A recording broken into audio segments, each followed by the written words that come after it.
बहू, बाथरूम में 2 दिन से तुम्हारे कपड़े पड़े हैं, उन्हें धोकर फैला तो दो। सुनंदा ने आंगन में झाड़ू लगाते हुए कहा। अच्छा, फैला दूंगी, आप तो मेरे पीछे ही पड़ जाती हैं। बहू ने अपने कमरे से तेज़ आवाज़ में उत्तर दिया। इसमें चिल्लाने की क्या बात है? चिल्लाने की बात क्यों नहीं है? कपड़े मेरे हैं, फट जाएंगे तो मैं आपसे मांगने नहीं आऊँगी। जिसने मेरा हाथ पकड़ा है वो खरीद कर भी लाएगा। आपके सिर में क्यों दर्द होने लगा? बहू अपने कमरे से बड़बड़ाती हुई बाहर निकली और तेज़ कदमों से चलती हुई बाथरूम में घुस गई और अपना सारा गुस्सा उन बेजान कपड़ों पर उतारती हुई बोलती जा रही थी। अब इस घर में रहना मुश्किल हो गया है। मेरा थोड़ी देर आराम करना भी किसी को नहीं सुहाता। इस घर के लोग चाहते हैं कि मैं नौकरानी बन के सारा मकान की सफाई करूं, सबकी सेवा करूं, जैसे मेरा शरीर हाड़ मांस का नहीं पत्थर का है। अपने इकलौते बेटे अंकित के लिए सुनंदा ने बहुत सी लड़कियों को देखने के बाद ऋचा का चुनाव किया था। दूध की तरह गोरी और बीकॉम तक पढ़ी सर्वांग सुंदरी ऋचा को देखते ही सुनंदा उस पर मोहित सी हो गई थी और घर आते ही घोषणा कर दी थी कि मेरी बहू बनेगी तो ऋचा ही, अन्यथा अंकित भले ही कुंवारा रह जाए। इस तरह सुनंदा ने 2 साल पहले अपने बेटे का विवाह ऋचा से कर दिया था। ऋचा अपने पूरे परिवार की लाडली थी, विशेषकर अपनी माँ की। इसलिए वो थोड़ी ज़िद्दी, अहंकारी और स्वार्थी थी। उसके घर में उसकी माँ का ही शासन था। बचपन से ऋचा को माँ ने यही पाठ पढ़ाया था कि ससुराल जाने के बाद जितनी जल्दी हो सके अपना अलग घर बना लेना। संयुक्त परिवार में रहेगी तो सास ससुर की सेवा करनी पड़ेगी। वैसे तो सुनंदा के परिवार में भी किसी चीज़ की कमी नहीं थी, पर ऋचा के परिवार के मुकाबले उनकी स्थिति कुछ कमज़ोर थी। सुनंदा के पति दीनानाथ एक कंपनी में हेड अकाउंटेंट थे। वेतन कम था, पर उसी कम वेतन में उनकी पत्नी सुनंदा अपने घर को बड़े ही सलीके से चला रही थी। साथ ही अपने इकलौते बेटे अंकित को भी उन्होंने अच्छी शिक्षा दिलवाई थी। इस समय अंकित एक विदेशी कंपनी में प्रोजेक्ट मैनेजर के पद पर कार्य कर रहा था, जिसकी शाखाएं देश भर के बड़े बड़े शहरों में थीं। अंकित को अक्सर अपनी कंपनी की अलग अलग जगह की शाखाओं का दौरा करना पड़ता था। ऋचा ने अपनी सास सुनंदा से बात बात में झगड़ा करना शुरू कर दिया। एक बार जो उसका मुंह खुला तो उसने सुनंदा की हर ईंट का जवाब पत्थर से देना शुरू कर दिया। अब तो इस घर में हर दिन सास बहू में झगड़ा होने लगा।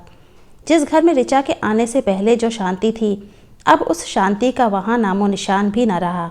अब सुनंदा की दोपहर घर से थोड़ी दूर एक कमरे में गरीब बच्चों को पढ़ाने में व्यतीत होने लगी। दीनानाथ एक शांति प्रिय व्यक्ति होने के नाते दोनों को कुछ भी कह नहीं पाते थे। पत्नी को अधिक प्यार करते थे, इसलिए उसे अपने तरीके से समझा दिया, और बहू के मुंह लगना उचित नहीं समझते थे, इसलिए वे अपने ऑफिस से लेट आने लगे। उधर ऋचा रात दिन अंकित के कान भरने लगी कि अब वो इस घर में नहीं रहेगी। उसे या तो वो उसके मायके पहुंचा दे या दूसरा मकान किराए पर लेकर रहे। शाम को जब अंकित ऑफिस से आया तो सीधे अपने कमरे में गया। कमरे में ऋचा बाल बिखेरे अस्त व्यस्त कपड़ों में गुस्से में बैठी थी। अंकित ने उससे पूछा, आज क्या हुआ, इस तरह क्यों बैठी हो? आज फिर माँ से झगड़ा हुआ क्या?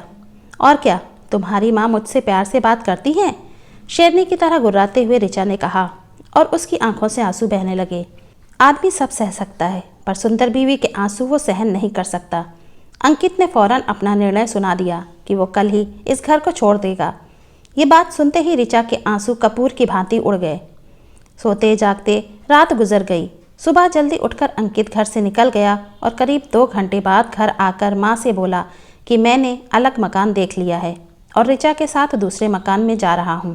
माँ ने कहा, अपने पापा को आ जाने दो, उनसे बात करके चले जाना। नहीं माँ, अब मैं किसी का इंतज़ार नहीं कर सकता। हर दिन कलह से अच्छा है अलग रहना, कम से कम शांति तो रहेगी। ठीक है, मैं तुम्हें रोकूंगी नहीं, क्योंकि अब तुम बच्चे नहीं रहे। जैसा तुम्हें ठीक लगे करो। तुम्हें जिस सामान की ज़रूरत हो ले जा सकते हो, और वैसे भी ये सब कुछ तुम्हारा ही है। कांपती हुई आवाज़ में अंकित से कहकर सुनंदा ड्राइंग रूम में जाकर बैठ गईं। उस समय उनकी आंखों में आंसू थे, जिन्हें वे अपने आंचल से बार बार पोंछ रही थीं। थोड़ी देर बाद अंकित जाकर एक छोटा सा ट्रक ले आया। साथ में 2 मजदूर भी थे। मजदूरों ने सामान को ट्रक में चढ़ाना शुरू कर दिया।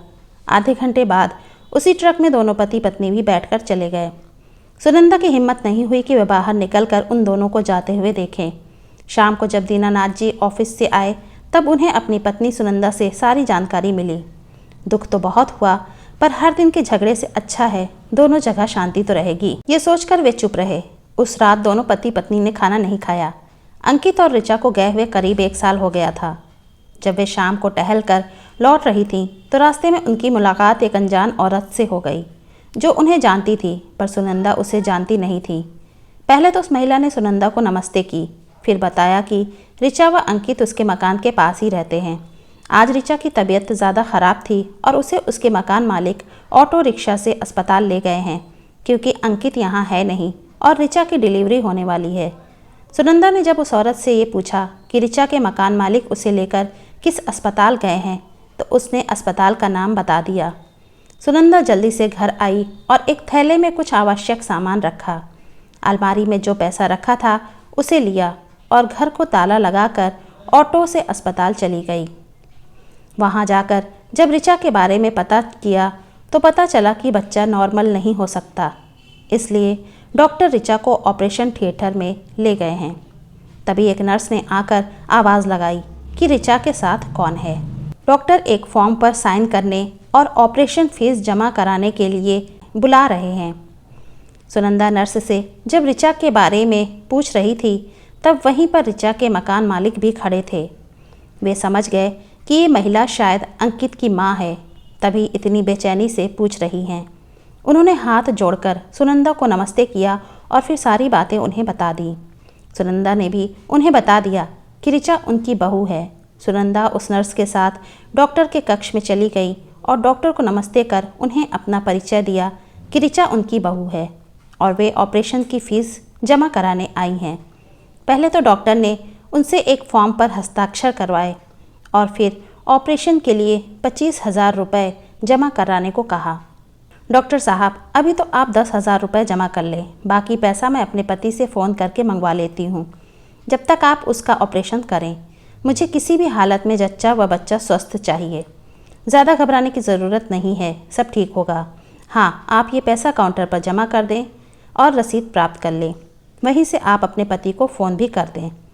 डॉक्टर के पास से आकर सुनंदा ने काउंटर पर जाकर पैसा जमा कर दिया और रसीद लेकर वहीं से दीनानाथ जी को फ़ोन करके सारी बातें बता दी। साथ ही ये भी कह दिया कि जल्दी से 15,000 रुपये लेकर सिटी हॉस्पिटल में आ जाएं। करीब 1 घंटे बाद दीनानाथ जी वहां पर पैसा लेकर पहुंच गए, लेकिन ऋचा के मम्मी पापा अभी तक नहीं आए थे। वे ऑपरेशन रूम के पास एक बेंच पर सुनंदा के साथ बैठकर इंतज़ार करने लगे। थोड़ी देर बाद एक नर्स सुनंदा के पास आकर पूछने लगी कि ऋचा के साथ कौन आया है। सुनंदा ने कहा, मैं हूँ। बधाई हो, लड़की हुई है। नर्स ने कहा, बच्ची और उसकी माँ दोनों स्वस्थ हैं। फिर थोड़ी देर बाद एक नर्स ने लड़की को लाकर सुनंदा को दिखाया, जिसे बड़े प्यार से उन्होंने पहले तो देखा, फिर उसका माथा चूम अपने पति से कुछ इशारा किया। दीनानाथ जी ने 1,000 रुपये निकालकर नर्स को देते हुए कहा कि ये मेरी तरफ से आप सब लोगों को मिठाई खाने के लिए हैं। थोड़ी देर बाद ऋचा को एक स्ट्रेचर पर लिटाकर वार्ड में लाया गया। उस समय वो बेहोश थी। वार्ड में एक बिस्तर पर लिटाकर उसके पास के पालने में बच्ची को भी लिटा दिया गया। सुनंदा वहीं एक बेंच पर बैठकर कभी बच्चे को तो कभी ऋचा को देखती रही और पति को घर भेज दिया। करीब 4.5 घंटे बाद ऋचा को होश आया। उसने आंखें खोली तो देखा उसकी सास सुनंदा उसके पास बैठी हैं और उसकी गोद में एक बच्चा है। लक्ष्मी आई है, ठीक तुम्हारी तरह।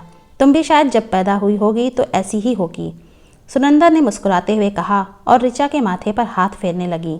ऋचा को बड़ा अच्छा लग रहा था। तभी उसके मकान मालिक भी वहाँ आ गए और बोले, ऋचा, जब तुझे लेकर यहाँ आ रहा था तब मेरी पत्नी की तुम्हारी मम्मी से बातें हुई थी और उन्होंने कहा था कि वे जल्द ही अस्पताल पहुँच रही हैं, पर अभी तक न खुद आई हैं और न तुम्हारे पापा आए हैं। शाम हो गई थी, अभी तक सुनंदा ने कुछ खाया नहीं था, बल्कि चाय तक भी नहीं पी थी। रात भर वो बेड के पास स्टूल पर बैठी कभी ऋचा का सिर दबाती तो कभी बच्ची के रोने पर उसे उठाकर घुमाती। इस तरह जिम्मेदारी को ढोते उनकी रात आंखों आंखों में कट गई। सुबह दीनानाथ जी थर्मस में चाय लेकर आए और दोनों को कपों में डालकर चाय दी। फिर पत्नी की ओर देखते हुए कहा, तुम अब घर जाओ, मैं यहाँ बैठता हूँ। कल से तुमने खाना भी नहीं खाया है। तुम्हारा खाना किचन में कल से ज्यों का त्यों बना हुआ रखा है। घर जाओ और ऋचा के लिए खिचड़ी बनाकर लेती आना, तब तक मैं यहाँ पर बैठता हूँ। आज मैंने ऑफिस से छुट्टी ले रखी है। सुनंदा दोनों को बहुत सी हिदायतें देकर चली गईं।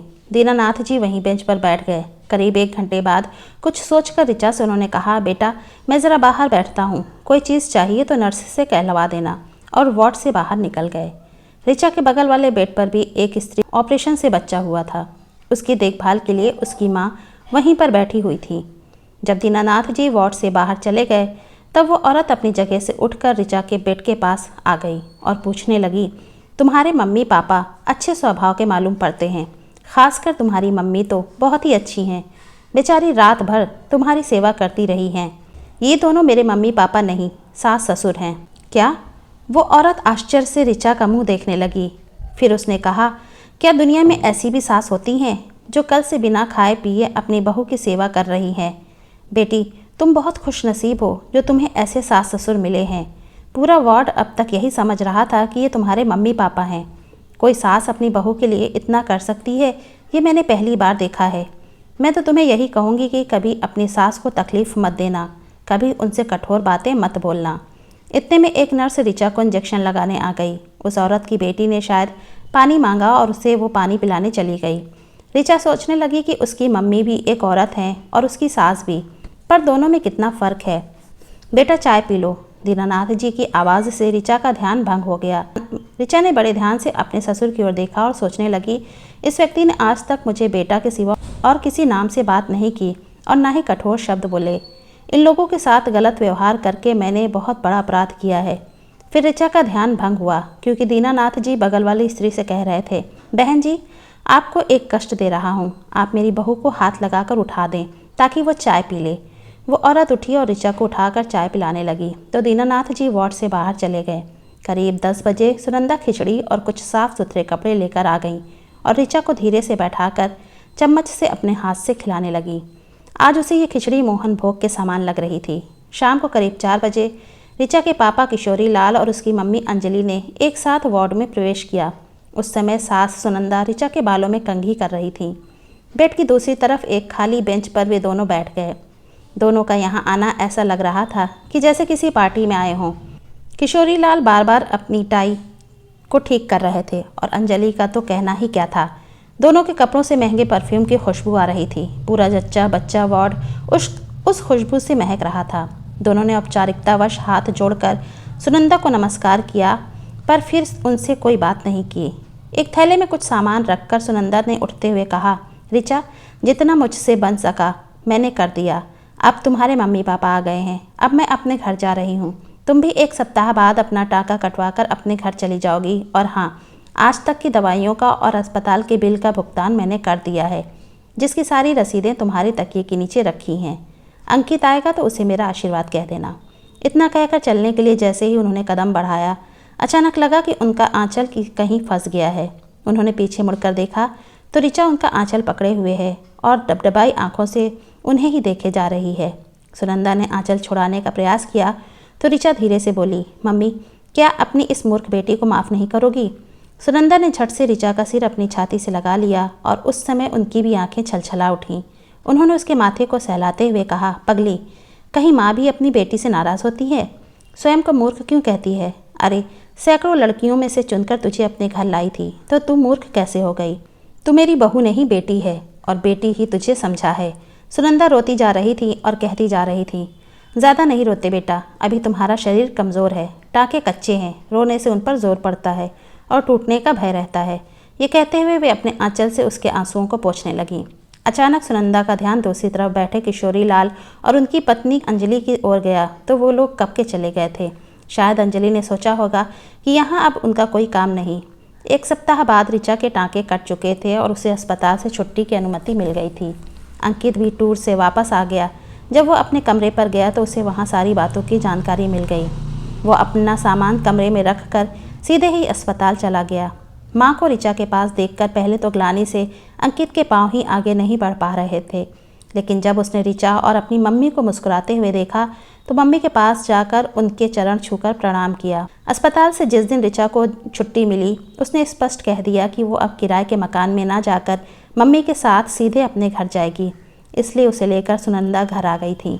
अब उस घर में खुशियाँ ही खुशियाँ थीं। सभी के चेहरे मुस्कुराते रहते थे। नन्ही सी जान सबके लिए खिलौना बनी हुई थी। ऋचा पर अभी बहुत प्रतिबंध था, इसलिए वो केवल अपने कमरे में लेटी रहती थी। घर का सारा काम सुनंदा ही करती थी। सुनंदा ने ऋचा के पास आकर कहा, बेटी मैं ज़रा बाजार जा रही हूँ और बाहर से ताला लगा देती हूँ ताकि तुझे बार बार उठना न पड़े। और वे बाहर से ताला लगाकर चली गईं। ऋचा अपने कमरे में आकर बेटी को दूध पिलाते हुए सो गई। अचानक उसकी आंख खुली तो देखा कि कमरे में ट्यूबलाइट जल रही है। वो धीरे से अपने कमरे से बाहर निकली तो देखा कि आंगन में चावल के घोल का अल्पना बना हुआ था और वहाँ पर बहुत से दीपक रखे हुए हैं, जिन्हें मम्मी जी बैठकर जला रही हैं।